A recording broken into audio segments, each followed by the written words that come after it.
मुझे 4-5 साल आगे से एंजाइटी है और अभी भी है, अभी भी नहीं गया है। मुझे पहले शुरू में एंजाइटी के बारे में कुछ भी पता नहीं था, कुछ भी पता नहीं था और मुझे जो सिम्पटम्स आते थे वो मुझे आते थे, लेकिन मुझे क्या हो रहा है मुझे कुछ समझ में ही नहीं आता था। खाना ठीक से खा नहीं पाती थी, सांस लेने में तकलीफ़ होता था, जब भीड़-भाड़ में जाने में मुझे डर लगता था, घबराहट सब ज़्यादा तो मुझे घबराहट होती थी और एकदम मुटु का जो धड़कन है वो तेज़ होता था। तो मुझे पता नहीं था कि मेरे साथ क्या हो रहा है। मैंने एकदम से घबरा जाती थी छोटी-छोटी बात को लेकर और धीरे-धीरे मैंने डॉक्टर के पास गया, ईसीजी को जो भी होता था मैंने सब करवाया, लेकिन मुझे कुछ कमी नहीं हुआ। मुझे एकदम से ऐसा लगता था कि मैं मर जाऊँगी, कहीं ढल जाऊँगी, बेहोश हो जाऊँगी कहीं, ऐसा फ़ील होता था मुझे और मैं एकदम अंदर ही अंदर ख़त्म हो गई थी।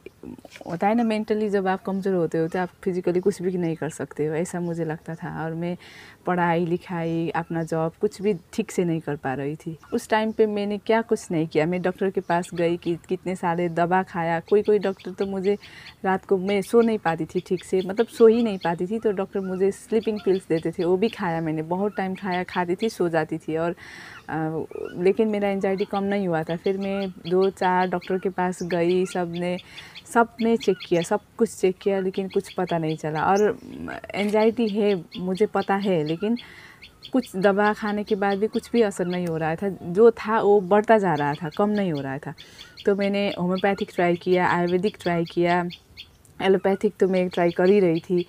तो मैं जो मुझसे हो सकता था, जो मैंने सुना था, जो मैंने पढ़ा, मैं सब कुछ किया, कुछ भी नहीं हुआ और मैं एकदम कमज़ोर हो गई थी और मैं बाहर जाने से डरती थी, घबराती थी। अब मैं ख़त्म हो गई, मैं मर जाऊँगी, मैं ना पागल हो जाऊँगी, ऐसा लगता था और मैं अपनी बात किसी के पास शेयर कर नहीं सकती थी, क्योंकि अगर मैं जैसा फ़ील कर रही हूँ वो दूसरे लोग फ़ील करते हैं या नहीं, जो मैं भुग रही हूँ वो दूसरे लोग मतलब उन लोगों की लाइफ में ऐसा हो रहा है या नहीं, मुझे समझ में नहीं आता था। मैं किसके साथ शेयर करूँ, कहाँ जाऊँ, किसको बताऊँ जो मेरी दर्द को समझे, मुझे कुछ भी समझ में नहीं आ रहा था। तो जब एक दिन मैं यूट्यूब स्क्रॉल कर रही थी तो मेरे हाथ में, मतलब मेरी नज़र गई कि एक मेंटल हेल्थ टिप्स चैनल नाम के यूट्यूब चैनल पे, तो मैंने उसको खोला और उसके सारे वीडियो देखते गई, धीरे-धीरे देखते गई। पहले भी मैंने देखा था, बहुत सारे चैनल देखा था, इधर-उधर छान मारती थी, गूगल पे जाती थी, सब देखती थी, लेकिन ऐसा चैनल मुझे अभी तक कहीं नहीं मिला था।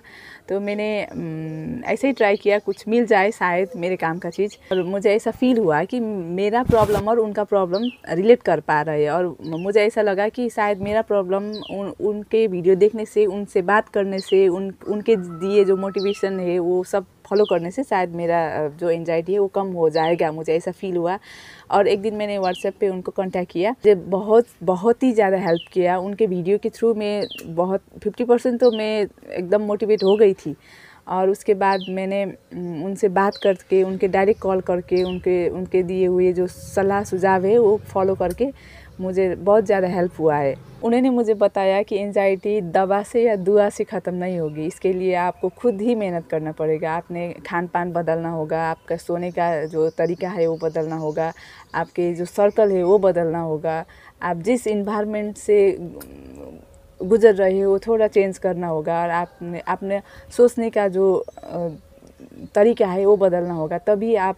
और मेन चीज़ खुद को एक्सेप्ट करना होगा कि आपको एंजाइटी है, आपको कोई बड़ी बीमारी नहीं है, आपको एंजाइटी है, वो धीरे-धीरे कम हो जाएगा, ख़त्म हो जाएगा नहीं, मैं नहीं बोल सकती, लेकिन कम हो जाएगा। उन्होंने भी ऐसा ही बोला था और मैंने धीरे-धीरे उनके बताए हुए रूल्स फॉलो करने लगी और मैंने खाना जो मुझे अच्छा नहीं लगता था, मैं भूख नहीं हो तब भी टाइम पे खाना खाने लगी। उसके बाद मैंने मेडिटेशन करना शुरू कर दिया, जिसमें मैं डीप ब्रीथिंग ज़्यादा करती थी और मैंने बुक्स जो मोटिवेशन वाले बुक होते हैं वो पढ़ने लगी। जैसे भी हो, जितना मेरे से हो सकता है, मैं अच्छे विचार अपने दिमाग में लाने की कोशिश करती थी।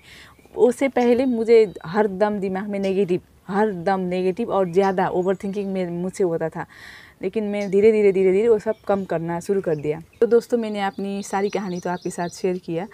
मुझे बहुत हाई लेवल पे एंजाइटी था, मतलब मुझसे कंट्रोल ही नहीं हो रहा था, मैं खुद को संभाल ही नहीं पा रही थी। लेकिन अब आज की डेट में मैं बोल सकती हूँ कि मेरा एंजाइटी ख़त्म तो नहीं हुआ है, लेकिन कम हो गया, बहुत ज़्यादा कम हो गया। और मुझे विश्वास है कि मैं धीरे धीरे इसको ख़त्म भी कर पाऊँ, धीरे धीरे शायद।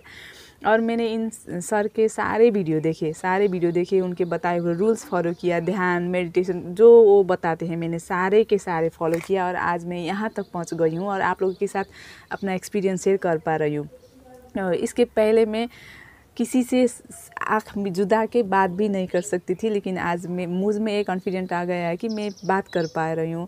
और सर ने बोला था कि अगर तुम चाहती हो तो खुद का एक्सपीरियंस मेरे व्हाट्सएप पे वीडियो बना के शेयर कर सकती हो, ऐसा बोला था सर ने। तो मैंने आप लोगों के साथ शेयर किया। शायद मेरा ये जो मैं खुद को चेंज कर पा रही हूँ, मैं जो एंजाइटी से बाहर निकल पा रही हूँ, मेरा एक्सपीरियंस, मेरा जो स्ट्रगल था वो सब आपको सुन के देख के शायद आप भी थोड़ा मोटिवेट हो जाए। और मैं आप सबको एक बात बताना चाहती हूँ कि आप लोग एंजाइटी से, मेंटल हेल्थ के जो भी प्रॉब्लम से सफ़र कर रहे हो तो प्लीज़ ये सर के सारे वीडियो देखें, उनके बताए हुए रूल्स फॉलो करें। मैं ये तो नहीं बोल सकती कि उनसे वो डॉक्टर है या वो एंजाइटी को पूरा जड़ से ख़त्म कर देंगे, ये मैं नहीं बोल सकती, मेरा भी ख़त्म नहीं हुआ है। आप उनको फॉलो करते हैं तो आप भी प्लीज़ अपना एक्सपीरियंस ऐसे ही वीडियो करके शेयर कीजिए, ताकि हम जैसे जो एंजाइटी से सफ़र कर रहे हैं, इस उम्र पे मेंटल हेल्थ के इतना बड़ा प्रॉब्लम लेके चल रहे हैं, अपना करियर बनाने के, अपना फ्यूचर बनाने के एज में, वो इस सब से बाहर आके इसे खुल के बात कर सके। तो दोस्तों, आप लोगों भी मेंटल हेल्थ के प्रॉब्लम से, एंजाइटी से या कुछ भी मेंटल हेल्थ प्रॉब्लम से सफ़र कर रहे हैं तो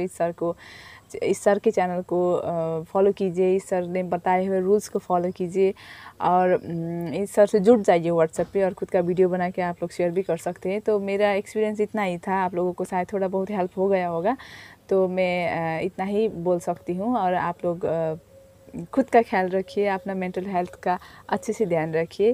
बस, नमस्कार।